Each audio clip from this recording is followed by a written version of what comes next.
할렐루야! 안녕하세요. 2024년도 1월 2일 함께 나누실 말씀은 마태복음 1장 1절에서부터 17절까지 말씀이 되겠습니다. 제가 봉독하고 함께 말씀 나누시겠습니다. 아브라함과 다윗의 자손 예수 그리스도의 계보라.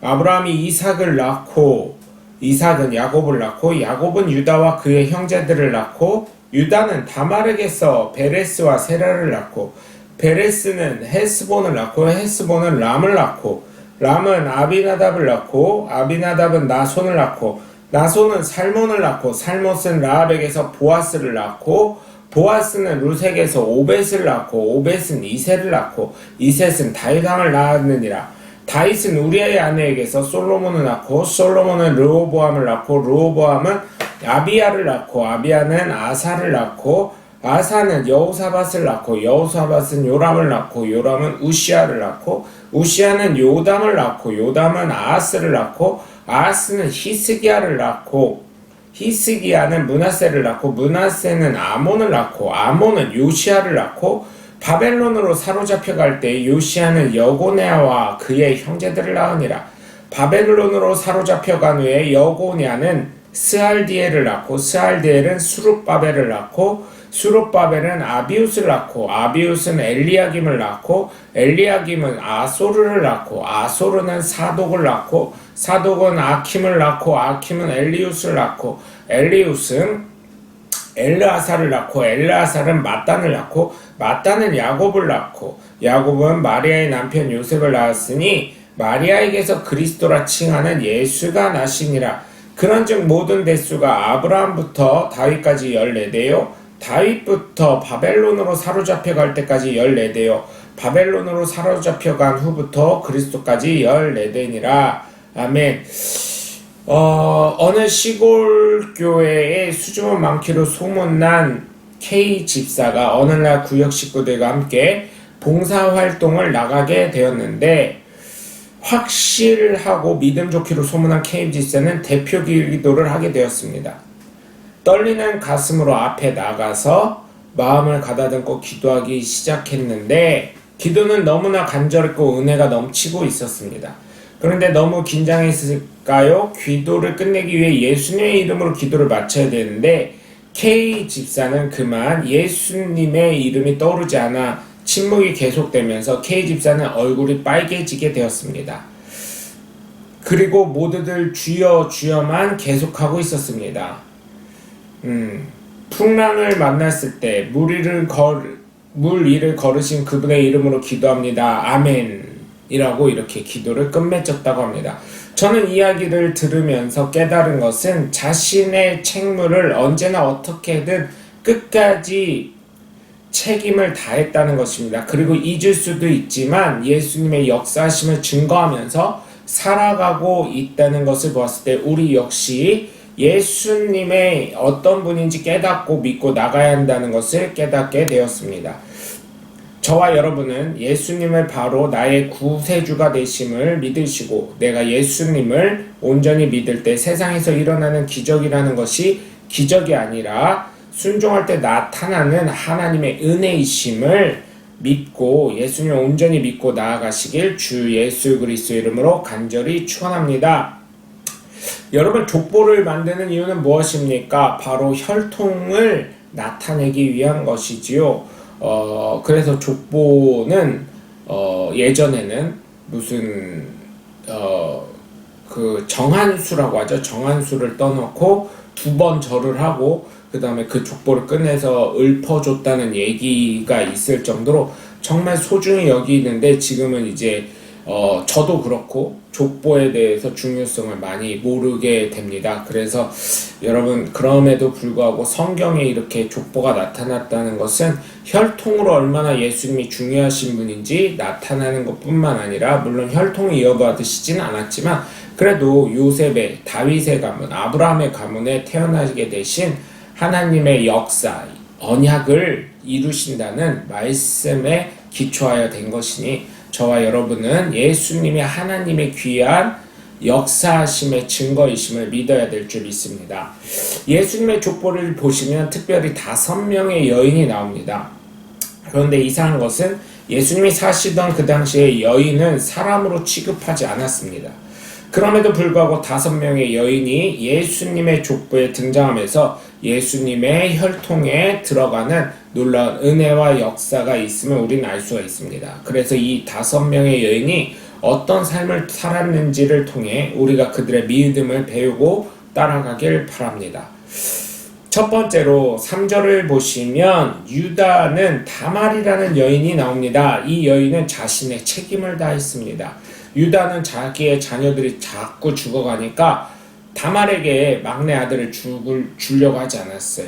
창세기 38장에 나오는 내용입니다. 셀라를 주지 않으려고 했습니다. 그런데 다말이 창녀의 옷을 입고 유다로부터 지팡이와 도장과 끈을 받아서 나중에 자기가 죽게 되었을 때 그것을 유다에게 보내서 이게 누구 것인지 보십시오 라고 하면서 자신의 책임을 다했음을 나타냅니다. 그래서 이방인임에도 불구하고 하나님 말씀에 따라 순종하며 살았기 때문에 그 당시에 따라서 그 시대의 문화에 따라서 다말은 예수님의 족보에 올라가는 은혜가 있었던 하나님의 귀한 자녀인 줄 믿으시길 주 예수 그리스도의 이름으로 간절히 축원합니다. 두 번째로 5절에 보시면 라합이 나옵니다. 기생이죠. 이 여인은 12명의 정탐꾼이 가나안 땅에 들어갔을 때 이 여인이 지켜주게 됩니다. 그리고 빨간 천을 내리실 때 라합과 그의 가족들을 구원해 준다는 그 약속을 받고 갔지요. 이 라합은 이스라엘 백성들 정탐꾼들을 숨겨줌으로 말미암아 그의 책무를 다한 것입니다. 즉 하나님께서 이스라엘 백성들도 그렇지만 하나님께서도 이스라엘 정탐꾼의 생명을 살려준 것처럼 기생 라합과 라합의 가족들의 생명을 살려주시고 예수 그리스도의 족보에 들어가게 하신 줄 믿으시기 바랍니다. 기생 라합은 하나님을 믿는 믿음으로 이스라엘 정탐꾼을 살려 가나안 땅을 차지하게 한 초석이 된 여인입니다. 이와 같이 여러분 나를 구원하실 분이 예수님이시라는 것을 믿고 나아가셔서 온전히 저와 여러분의 삶을 통해 하나님의 구원의 은혜를 체험하시는 하나님의 귀한 자녀들 되시고 또한 하나님은 공짜가 없다는 걸 기억하시길 주 예수 그리스도 이름으로 간절히 축원합니다. 세 번째로 이방 여인 룻이 있습니다. 이 모압 지방 여인입니다. 이 여인의 삶을 보면 하나님을 감동시켰기 때문에 그리고 입으로만 한 것이 아니라 삶으로 정말 나옴이라는 그의 시어머니를 모셨기 때문에 보아스를 붙여주셔서 다윗의 할머니가 되게 하시는 놀라운 역사가 일어납니다. 그의 신앙 고백이 하나님을 감동시킨 것입니다. 그래서 여러분 제가 늘 말씀드립니다. 저희 성도들에게 하나님을 감동시키기 위한 준비를 하시길 바랍니다. 하나님을 감동시키면 구원의 역사를 이루는 것뿐만 아니라 이렇게 많은 사람들이 알 수 있도록 그의 삶에 전반적으로 귀감이 되는 것입니다. 그래야 하나님을 온전히 믿고 더욱 천국에 대한 소망을 이루어 나가면서 살아갈 수 있기 때문이죠. 그러니 여러분 제가 정말 부탁을 드립니다. 입술로라도 하나님을 감동시키시고 여러분의 삶에 저와 여러분의 삶에 하나님의 은혜를 누리시는 은혜로운 삶이 넘쳐나시길 주 예수 그리스도 이름으로 간절히 축원합니다. 네 번째 우리의 아내 밧세바가 예수님의 족보에 나옵니다. 사실 바람핀 여인이 무슨 족보에 들어가냐 이렇게 생각을 할 수도 있지만 그러나 이 여인이 들어감으로 인해서 우리 역시 예수님의 구원의 은혜를 체험할 수가 있는 것입니다. 회개를 통한 구원을 이 여인이 들어감으로 인해 증명이 되는 것입니다.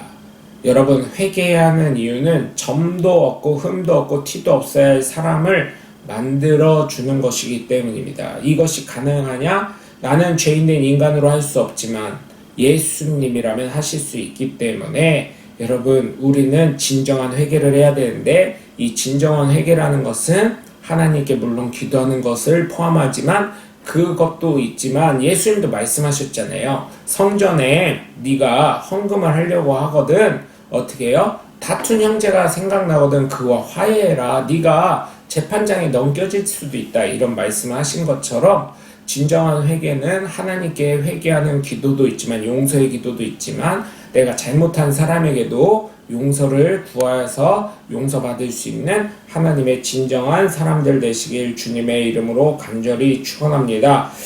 정말 그렇게 해서 이 밧세바라는 여인은 그의 실수를 회개했고 하나님의 용서함을 받았기 때문에 하나님이 사랑하는 솔로몬까지 얻게 하시고 하나님의 구원의 역사에 동참하게 된 것처럼 여러분, 저와 여러분 우리의 삶에 죄악된 마음부터 여러가지 모든 것을 회개하시고 용서함을 받아 하나님께 사랑받는 하나님의 귀한 자녀가 되시길 주 예수 그리스도의 이름으로 간절히 축원합니다. 끝으로 예수님의 어머니, 육신의 어머니 마리아가 됩니다. 이 여인은 목숨을 걸고 구원의 통로와 축복의 통로를 연 사람입니다. 가톨릭에서는 마리아를 숭배하지요. 마리아 상을 만들어 놓고 마리아 앞에서 기도하는 모습도 있는데 여러분, 그렇지 않습니다. 성모라고 하지만 아닙니다. 하나님의 은혜를 입은 자입니다. 성경에서도 하나님의 은혜를 입은 자라고 가브리엘 천사가 누가복음에서 분명히 이야기하고 있습니다. 예수님도 목숨을 거셨고요. 우리도 예수님을 믿을 때에는 목숨 걸고 믿어야 될 줄 믿습니다. 마리아가 그 당시 법을 몰랐겠습니까? 알았음에도 불구하고 처녀의 몸으로 성령으로 은혜를 입어 예수 그리스도를 잉태하게 된 것처럼 여러분, 정말 부탁을 드립니다. 꿈에서 현몽하여, 주의 사자가 현몽하여 요셉에게 말씀하여 그가 예수님이 나올 때까지 잠자리까지도 안 할 정도로 그 능력을 조금도 훼손하지 않은 것처럼 여러분, 정말 부탁을 드립니다. 예수님은 성령으로 잉태되셨고 나의 죄 때문에 이 땅에 오신 줄 믿으시기 바랍니다. 그래서 마리아는 말입니다. 그의 그 역사하심, 그것을 죽으러 가는 그것을 알매도 불구하고, 돌에 맞아 죽을 것을 알매도 불구하고 하나님의 역사를 이은 사람인 줄 믿으시고, 여러분, 정말 제가 부탁을 드립니다.